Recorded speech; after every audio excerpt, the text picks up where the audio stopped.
Tayo po ngayon ay magtuturok sa bagong anak na inahin. Kahapon po siya umanak. Dahil po siya ay medyo hinihingal, tatlong klaseng gamot po ang ating ituturok sa kanya. Ito po ay iwas lagnat. Malapit sa tuturok. Ayun naman po ay vitamina para mabilis bumalik ang kanyang lakas.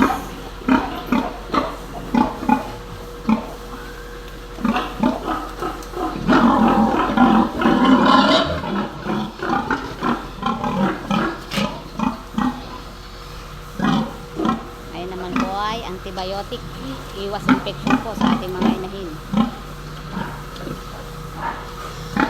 So, hanap lang po tayo sa kanyang vascular area.